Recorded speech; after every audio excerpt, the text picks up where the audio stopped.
वेतनभोगी खाते से बार बार लेन देन करें तो बैंक केवाईसी न मांगे। ग्राहक सुविधाओं पर आरबीआई की कमेटी की सिफारिश है। यदि केवाईसी जमा नहीं है तो बैंक लेन देन न रोके। वेतनभोगी बार बार बैंक खाते से पैसे निकालने और जमा करते हैं। सिर्फ इसी आधार पर उनके खाते हाई रिस्क श्रेणी में डाल दिए जाते हैं। छात्रों के खातों को भी इसी कारण जोखिम की श्रेणी में डाल दिया जाता है। भारतीय रिजर्व बैंक की कमेटी ने इसे गलत माना है। साथ ही सिफारिश की है कि ऐसे ग्राहकों के खाते लो रिस्क श्रेणी में रखे जाएं। बैंक हाई रिस्क खातों की केवाईसी नियमित अंतराल पर करता है। ग्राहक समय पर नाम पते का प्रूफ लेकर बैंक नहीं पहुंचे तो खाते में लेन देन रोक दिया जाता है। इससे उन्हें परेशानी होती है। कमेटी ने कहा है कि बार बार केवाईसी न मांगी जाए। ग्राहक न दे तो उनके खातों पर रोक न लगे। आरबीआई के डिप्टी गवर्नर बीपी कानूनगो की अध्यक्षता में कस्टमर सर्विस स्टैंडर्ड्स की समीक्षा के लिए कमेटी गठित की गई थी। कमेटी ने कहा कि वेतनभोगियों के खातों को हाई रिस्क पर रखना सही नहीं है, चाहे वे हाई नेटवर्थ में ही क्यों न हो।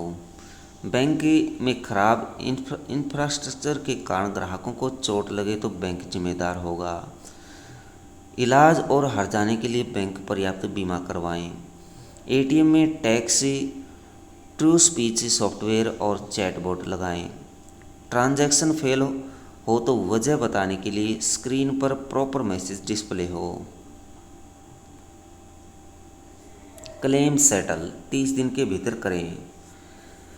आंतरिक लोकपाल की सैलरी के लिए अलग फंड। सभी बैंकों के पास अपने लोकपाल होते हैं। ग्राहकों की शिकायतों का निपटारा सबसे पहले आंतरिक लोकपाल ही करते हैं। ग्राहकों की शिकायत रहती है कि ये अधिकतर बैंक के पक्ष में फैसला देते हैं। सुझाव: इनकी सैलरी के लिए आरबीआई ग्राहक जागरूकता मद में फंड बनाए गए हैं, क्योंकि बैंक से सैलरी लेने के कारण वे खुद को बैंक कर्मचारी ही मानते हैं। नॉमिनी को 30 दिन में क्लेम दें। बैंकों के खिलाफ सबसे ज़्यादा शिकायतें खातों के संचालन से जुड़ी हैं। खाता धारक के निधन के बाद परिजनों को क्लेम लेने में परेशानी होती है। सुझाव: सभी दस्तावेज जमा होने के 30 दिन के भीतर क्लेम सेटल करना सुनिश्चित करें। मिस सेलिंग पर रोक लगे। कमीशन व बाध्यताओं के चलते बैंक कर्मचारी बीमा, म्यूचुअल फंड समेत दूसरे निवेश उत्पाद ग्राहकों को देते हैं। सुझाव: बैंक पड़ताल करे कि ये उत्पाद किस तरह बेचे जा रहे हैं। वे इंटरनल ऑडिट से पता लगाएं कि ये उत्पाद ग्राहकों का पर दबाव बनाकर तो नहीं बेचे जा रहे या ग्राहकों पर दबाव बना करके ये उत्पाद बेचे जा रहे हैं। इन पर रोक लगानी चाहिए।